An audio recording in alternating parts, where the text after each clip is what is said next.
तो आज हम पढ़ने वाले हैं वेन डायग्राम। ये हमारा रीजनिंग का 5वां चैप्टर है, ठीक है।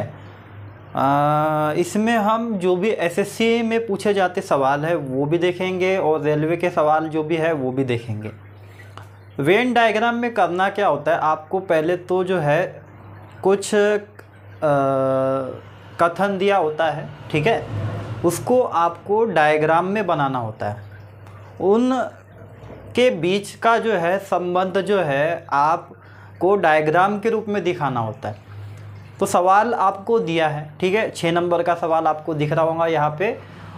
उसमें जो है आपको दिया है लड़का, लड़की और बच्चे। अब आपको इसको जो है डायग्राम के रूप में बनाना है और ये बताना है कि इन 5 ऑप्शन में से कौन सी डायग्राम इसे सूटेबल होंगी, ठीक है। तो सबसे पहले हम सोचते हैं हमको क्या दिया, लड़का, लड़की और बच्चे। तो देखो बच्चे में सभी लोग आ जाते हैं, तो सबसे पहले एक मैं बच्चे की डायग्राम बनाऊंगा। अब डायग्राम बनाने का मतलब मैं बच्चा नहीं बनाऊंगा, ठीक है, सिर्फ इसको मैंने नाम दे दिया कि ये जो है ये मान लेते हैं बच्चे हैं सारे के सारे। अब देखो इंसान के 3 रूप होते हैं।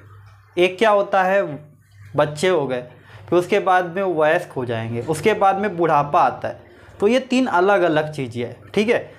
अब जितने भी लड़कियां हैं क्या सारी की सारी बच्चियां हैं क्या? नहीं, कुछ तो मतलब क्या बड़ी भी हो गई होंगी और कुछ तो बहुत ही ज़्यादा बड़ी हो गई होंगी। लेकिन ये तो है कि किसी भी लड़की से किसी उनकी उम्र नहीं पूछनी चाहिए, वैसे तो वो तो अपने आप को बच्ची ही समझती है। लेकिन हमको याद रखना है कि इंसान के 3 रूप होते हैं।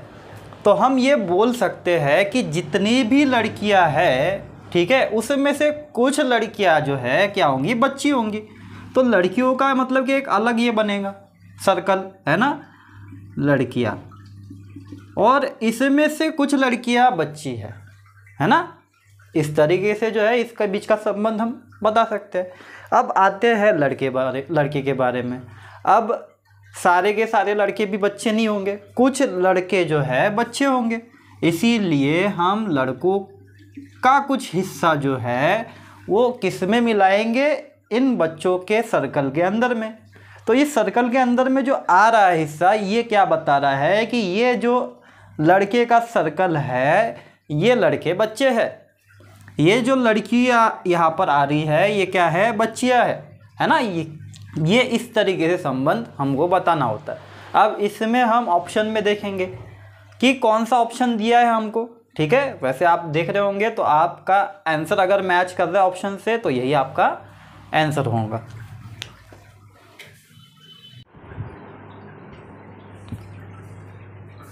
चलिए अभी आते हैं नेक्स्ट सवाल पर, 7 नंबर का सवाल।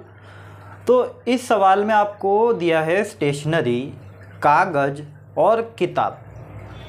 आपको खुद भी सवाल को जो है पहले कोशिश करना है, उसके बाद में देख के जो है आप चेक करो कि आपका आंसर मैच कर रहा है कि नहीं। सबसे पहली चीज़ देखो, जो भी मतलब कि हम ये बोल सकते हैं, पहले हम सर्कल बनाएंगे, ऐसा सर्कल बनाएंगे जिसके अंदर में सब कुछ आता हो। जैसे कि एग्जाम्पल के तौर पर आप स्टेशनरी को जो है एक दुकान के रूप में भी समझ सकते हो। अब उस दुकान के अंदर में बहुत सारा सामान भरा होता है ना, हर तरह का सामान। तो इसीलिए जो सबसे बड़ा दायरा आएगा या सर्कल बनेगा वो किसका बनेगा, स्टेशनरी का। स्टेशनरी का मतलब क्या होता है, किताब हो गया, कागज़ हो गया, सब जो स्टेशनरी से रिलेटेड सामान है। तो हम इसीलिए सबसे पहले क्या बनाएंगे, इसको स्टेशनरी का जो सर्कल है वो बनाएंगे। ये स्टेशनरी हो गई पूरी, है ना। अब स्टेशनरी के अंदर में क्या क्या आ सकता है, देखो जैसे मैंने अभी बताया कागज़ और किताब दोनों आती है ना। ये दोनों आते हैं, कागज़ और किताब किसमें, स्टेशनरी में। अब इसमें एक मिनट,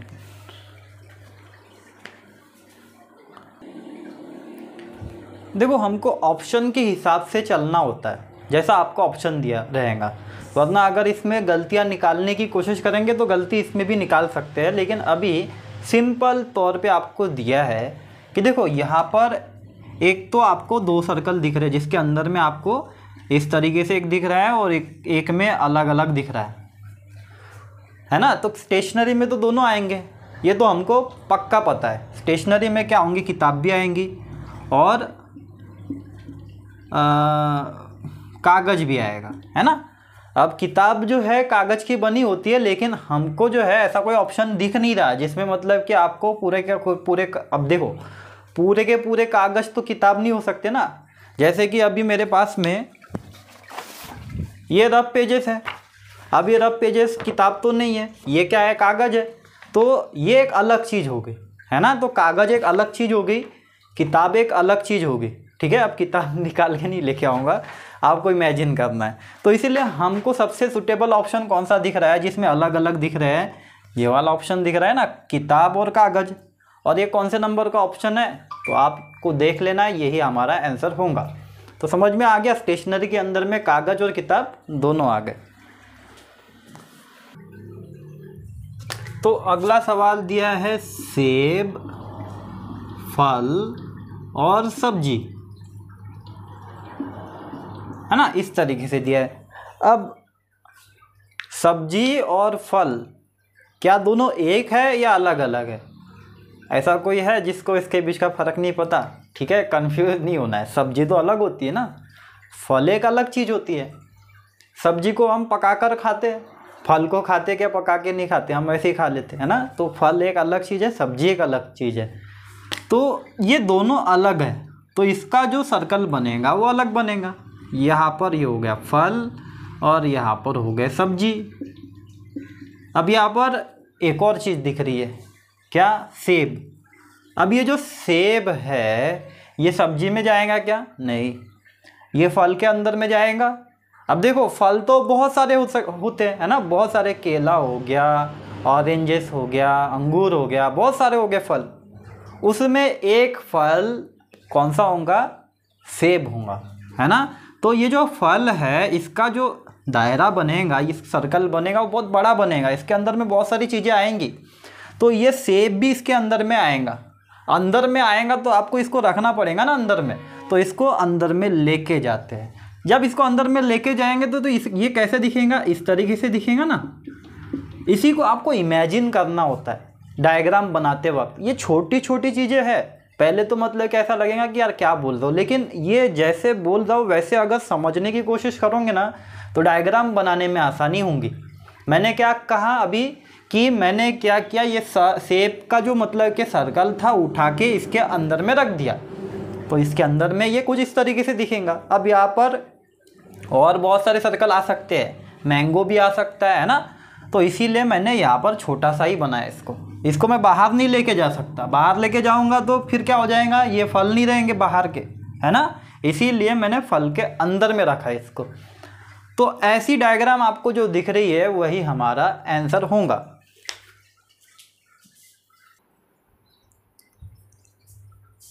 अब आते हैं 9 नंबर के सवाल पे। ये मेरे ख्याल से आपको आ जाएगा, आसान सवाल है। क्या बोला? गेहूँ, दाल, अनाज। अब गेहूँ एक अलग चीज़ है, दाल एक अलग चीज़ है ना। मिक्स करके खाते क्या वैसे अपन? नहीं ना, ये एक अलग चीज़ है। इससे क्या बनाते हैं? आटा बनाते हैं। ये तो सबको पता ही है, ज़्यादा नहीं बहसबाजी करते, है ना। तो इसमें कैसे डायग्राम बनेंगी, आंसर बता देता हूँ सीधा। अनाज का बनेगा, अनाज में दोनों चीज़ आ जाएंगी, गेहूँ भी आ जाएगा और दाल भी आ जाएंगी। तो ये डायग्राम अगर बनी है तो सही है, ठीक है। इसके बाद में आते हैं 10 नंबर के सवाल पे। ये कंफ्यूज कर सकता है। सबसे पहले हमेशा क्या करना, जो बड़ा दायरा है या सबसे बड़ा सर्कल जिसका बनेगा, जिसमें सभी चीज़ें आती है, उसके तरफ ध्यान देना। यहाँ पर ऐसा कौन है? ग्रह है। ग्रह के अंदर में सारे ग्रह आते हैं, मंगल आता है, बुध आता है, शुक्र आता है ना। तो इसीलिए ग्रह का जो सर्कल बनेगा वो बड़ा बनेगा। इसके अंदर में सारे ग्रह आते हैं। तो एक ग्रह कौन सा है? मंगल भी है। ये ग्रह के लिए हो गया, ये मंगल के लिए हो गया। इसके अंदर में आएगा ना, है ना, इसीलिए मैंने अंदर में बनाया है, बाहर नहीं बनाना, नहीं तो अलग हो जाएगा, गलत हो जाएगा। ये हमेशा याद रखना। अब सूर्य क्या है? ग्रह है। इसके लिए आपका थोड़ा सा जीके नॉलेज भी होना चाहिए, नहीं तो अगर कुछ लोग बोलेंगे कि नहीं ग्रह के अंदर में डाल देते हैं, नहीं, ग्रह है क्या? आप सूर्य के अंदर में रह सकते हैं क्या? अगर आप ग्रह मानते हैं तो जाके दिखाइए, वैज्ञानिकों को आप गलत साबित करके बताइए। सूर्य क्या है, क्या फेंकता है? रोशनी फेंकता है हमेशा, उसमें से रोशनी किरणें निकलती रहती है। तो ये जो सूर्य है ये क्या है? एक तारा है, ये ग्रह नहीं है। इसीलिए सूर्य का जो है एक अलग बनेगा, है ना। ये क्या है? एक तारा है। तो इस तरीके से जो है जो बनेगा, यहाँ पर जो ऑप्शन में ऐसा दिख रहा है वही हमारा आंसर होगा।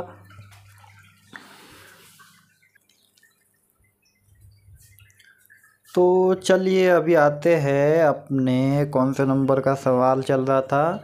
11 हो गया, 10 हो गया, 11 नंबर। क्या बोला है 11 नंबर में? हाथी, भेड़िया और जानवर। मैंने हमेशा आपको बोला है कि उस पर फोकस करना जिसका मतलब सर्कल बड़ा बन सकता है। जब आप जानवर के बारे में सोचते तो उसमें कई तरह के जानवर आते हैं, तो इसीलिए जो जानवर का सर्कल बनेगा वो बड़ा बनेगा, है ना। इसको मैंने पहले बना दिया। अब उसके बाद में आपको क्या दिया है? हाथी दिया है और भेड़िया दिया है। चलिए, हाथी और भेड़िया। अब ये हाथी और भेड़िया एक जैसे होते हैं क्या? हाथी का साइज देखो, भेड़िए का साइज देखो, है ना। तो ये दोनों अलग अलग है ना। तो इसमें कोई संबंध नहीं है, ये दोनों क्या है? लेकिन जानवर है, ये एक संबंध है। हालांकि ये दोनों क्या है? अलग अलग है। तो इसको उठा के मैं कहाँ पर रख दूंगा? जानवर के अंदर में। हाथी को, भेड़िए को भी रख दूंगा, लेकिन ये दोनों अलग अलग रहेंगे, है ना। एक नहीं हो सकते ये। आप शादी करवा सकते हो क्या हाथी की भेड़िए के साथ में? कुचल डालेंगी उसको, भेड़िए को, है ना। तो ये दोनों अलग अलग रहेंगे। एग्जाम्पल बता रहा हूँ, ठीक है। तो इस तरीके से डायग्राम बनेगा इसका। इसके बाद में आते हैं नेक्स्ट सवाल, हाथी, भाग, चौपाया। चौपाया का मतलब क्या होता है? 4 पैर वाला। अब 4 पैर वाले के इसमें बहुत सारे लोग आ सकते हैं, इसलिए मैं पहले क्या बनाऊंगा? चौपाया। चौपाया को पहले बनाऊंगा। अब इसमें जो है देखते हैं आपको क्या दिया है? हाथी और बाघ। हाथी भी क्या है? 4 पैर वाला है, इसीलिए हाथी को मैं रख सकता हूँ यहाँ पर, है ना। और बाघ भी क्या है? चौपाया यानी कि 4 पैर वाला, तो यहाँ पर बाघ भी आ जाएगा। दोनों अलग अलग है, इसीलिए अलग अलग रहेंगे। तो इसका आंसर इस तरीके से बनेगा।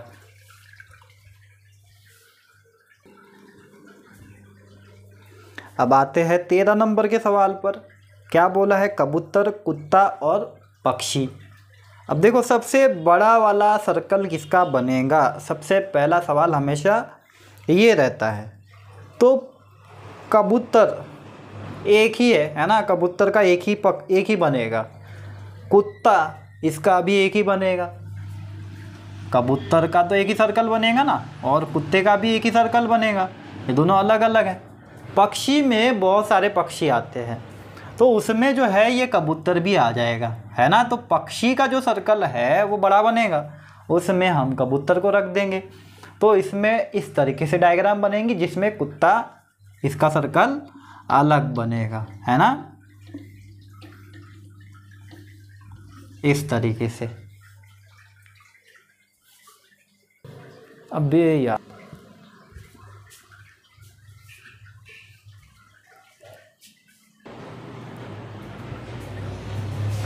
अब आते हैं 14 नंबर के सवाल पर। क्या दिया है आपको? शिक्षक, महिला, विद्यार्थी। तो तीनों जो है, देखो इस सवाल में हमेशा हम क्या करते हैं, जिसमें सब कुछ आता है ना, बड़ा सर्कल जिसका बनता है उसको सबसे पहले हम बनाते हैं, ड्रॉ करते हैं। लेकिन अगर आपको कुछ ऐसा समझ में नहीं आता है तो पहले हमेशा क्या करना, तीनों को बारी बारी बना लेना। अब शिक्षक,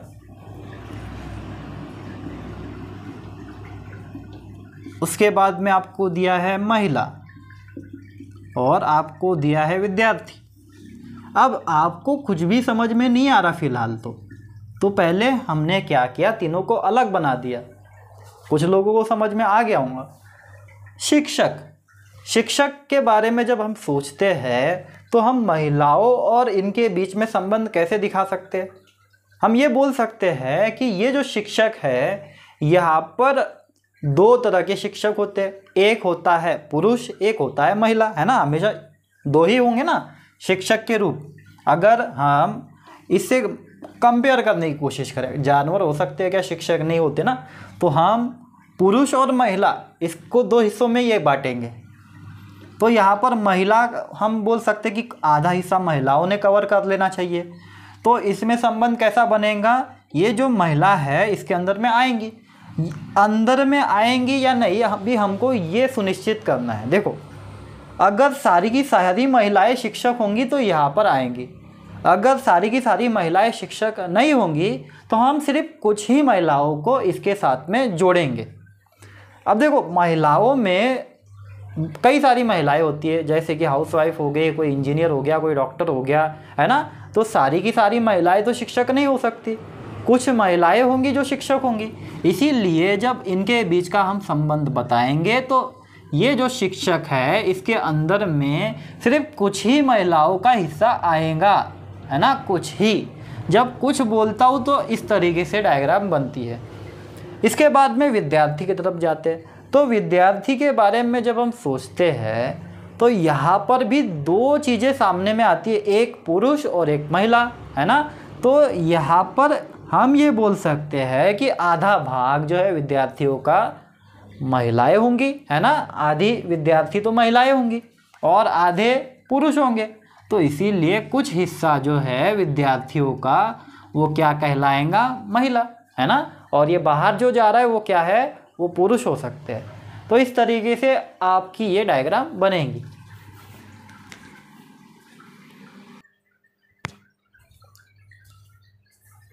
अब आते हैं 15 नंबर के सवाल पर। इसमें आपको दिया है पिस्तौल, बंदूक और आग्नेयास्त्र, तीन चीज़ें दी है। सबसे पहले हमेशा हम क्या बनाते हैं, जो बड़ा सर्कल होता है। तो पिस्तौल से हमको क्या समझ में आता है, जैसे कि एग्जाम्पल में समझाऊँ बंदूक और पिस्तौल के बीच का अंतर। तो पुराने ज़माने में क्या करते थे, बंदूक का इस्तेमाल करते थे। अभी क्या हो गई है, नया ज़माना आ गया, इसमें हम क्या इस्तेमाल करते हैं, पिस्तौल, है ना, जो कि मतलब कि एक ही राउंड में जो है 2-3 बुलेट छोड़ देती है ना। और बंदूक में हम क्या करते हैं, एक ही बारी में एक ही बुलेट फायर करते हैं। तो इन दोनों में जो है कुछ अंतर है, फायरिंग करने का, इनकी क्षमता, बहुत सारी चीज़ें हैं, ठीक है। तो एग्जाम्पल में मैं बता रहा हूँ, दोनों अलग है, बंदूक और पिस्तौल दोनों अलग है।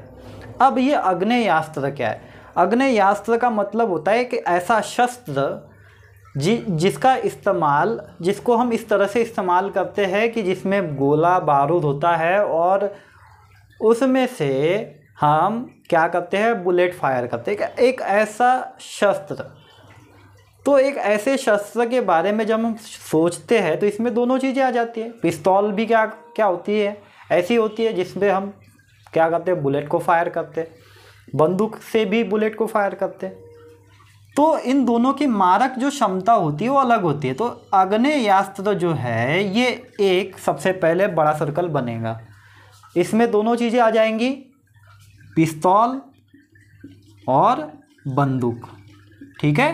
तो इस तरीके से ये डायग्राम बनेंगी। अब आते हैं 16 नंबर के सवाल पे। क्या दिया है, शिक्षक, विद्यालय, छात्र।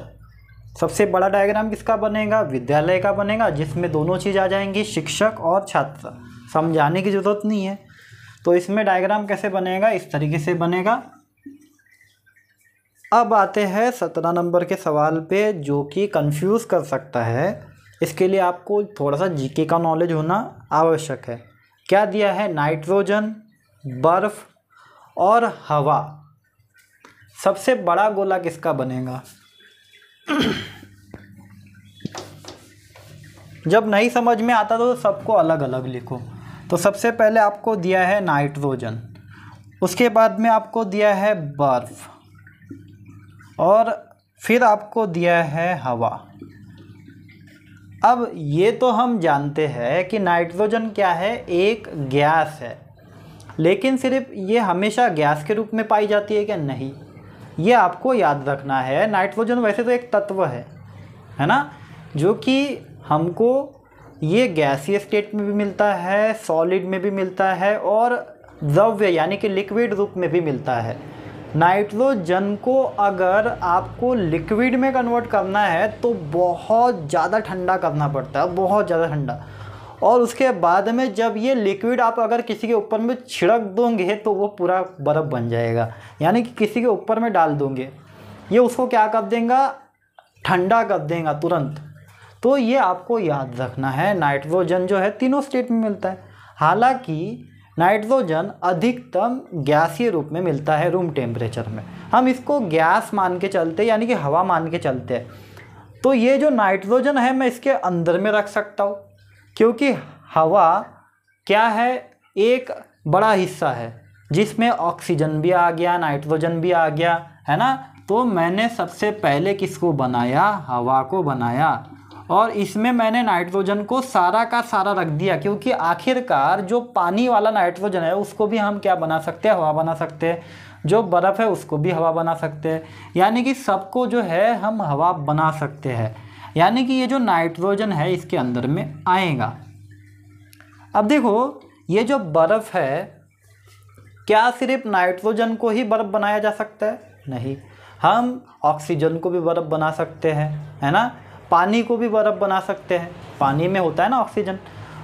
ऐसी कितनी सारी चीज़ें जिसको हम बर्फ़ बना सकते हैं, और बर्फ़ को बाद में हम हवा बना सकते हैं। इसीलिए हम सबसे पहले क्या करेंगे? नाइट्रोजन को बर्फ़ के अंदर में रखेंगे, सारा का सारा, क्योंकि सारा का सारा नाइट्रोजन हम बर्फ़ बना सकते हैं, है ना। इसीलिए सबसे पहले मैंने क्या किया कि हवा के अंदर में बर्फ़ को रखा, क्योंकि बर्फ़ के अंदर में और कई सारी चीज़ें आएंगी, लेकिन इस बर्फ़ को जो है मैं हवा बना सकता हूँ, है ना। इसीलिए मैंने सारा बर्फ़ इसके अंदर रख दिया। इसके बाद में बर्फ़ के अंदर में क्या आ गया? नाइट्रोजन भी आ गया, है ना। और बाकी जो जगह खाली है इसमें बाकी की चीज़ें आएंगी, ऑक्सीजन आएगा उसमें, पानी आएगा उसमें, और बाकी की चीज़ें आएंगी। इसीलिए ये जो खाली जगह है ये बाकी लोगों के लिए, नाइट्रोजन का हिस्सा इतना हो गया। तो इस तरीके से ये डायग्राम बनेंगी।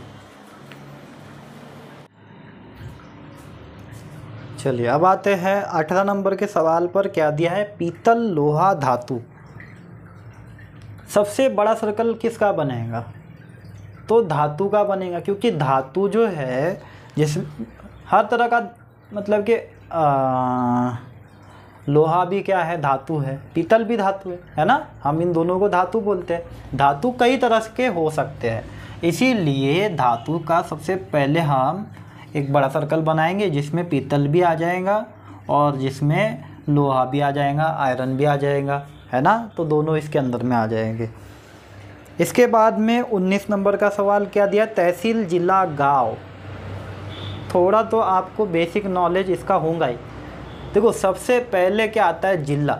जैसे कि एग्जाम्पल के तौर पे नागपुर, है ना। नागपुर क्या है? एक ज़िला है, ये ज़िला है नागपुर ज़िला, है ना, डिस्ट्रिक्ट। अब नागपुर ज़िले के अंदर में तहसील आती है। कितनी तहसील है नागपुर ज़िले में? जीके का सवाल है।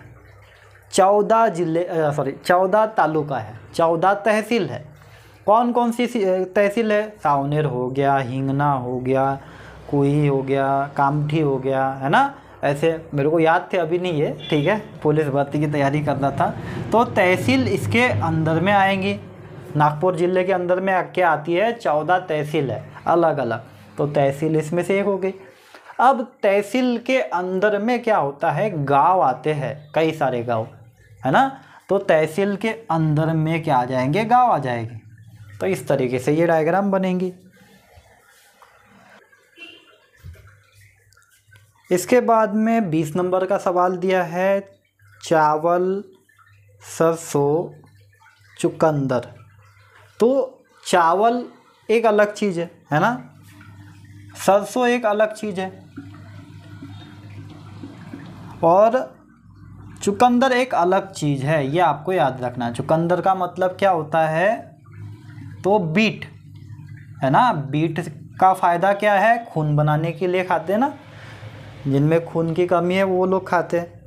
उसके बाद में 21 नंबर का सवाल, मेज कुर्सी फर्नीचर।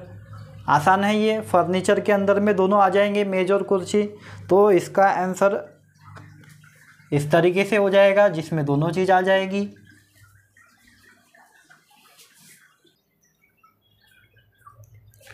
अब आते हैं 22 नंबर के सवाल पे। क्या दिया है? चिंता बुद्धि बल। चिंता एक अलग चीज़ है ना, और बुद्धि एक अलग चीज़ है, और बल एक अलग चीज़ है। तो इन तीनों का आपस में कोई संबंध नहीं है। तो इसका आंसर कुछ इस तरीके से आएगा, क्लासरूम, कॉलेज और विद्यार्थी। जैसे हमने तहसील, गांव वगैरह देखे थे, वैसे ही ये कॉलेज के अंदर में क्या आता है? क्लासरूम आता है। ये कॉलेज हो गया, इसके अंदर में मैं क्या करूँगा? क्लासरूम को बनाऊँगा, है ना। क्लासरूम हो गया, ये क्लास हो गई, और इसके अंदर में कौन रहेंगे? विद्यार्थी रहेंगे। छोटा सा सर्कल मैंने बना दिया, ये विद्यार्थी हो गए। इसके बाद में 24 नंबर का सवाल क्या दिया है? शाक, आलू, बंद गोभी।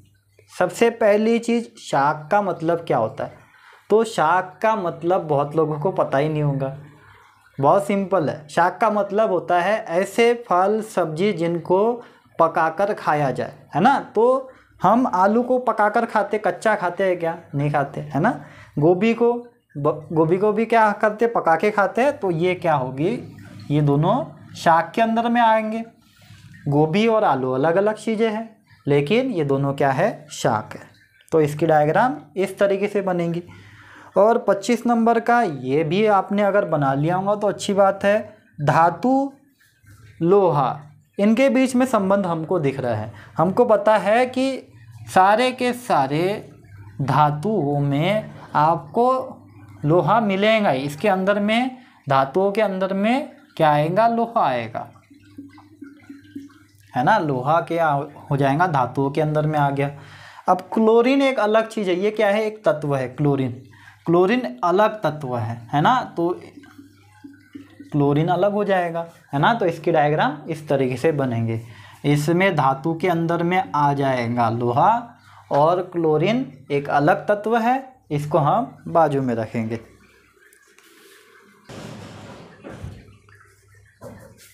अब ये जो बाकी के सवाल है ये आपके लिए होमवर्क रहेंगे। जब आप प्रैक्टिस करोगे तभी आपको समझ में आएंगी चीज़ें। ये ऐसा चैप्टर है जिसको पढ़ाया नहीं जा सकता, जिसको खुद समझना होता है। मेरा काम सिर्फ तरीका बताना है कि कैसे करना है। जब आप जैसे मैंने किया वैसे करने की कोशिश करेंगे तो तरीका खुद सीख जाएंगे। तो वेन डायग्राम का इस्तेमाल जो है अगले चैप्टर में है, जो कि है कथन। और कथन के सवाल बहुत ज़्यादा पूछे जाते हैं पेपर में, इसीलिए इसकी प्रैक्टिस कीजिए अच्छे से। इन सवालों को आपको सॉल्व करना है, और जो आंसर नहीं आएंगे समझ में तो वो उसका सॉल्यूशन मैं आपको डायग्राम बना के भेज सकता हूँ, आप तुरंत समझ जाएंगे। तो ये चैप्टर यहाँ पे ख़त्म हो जाता है।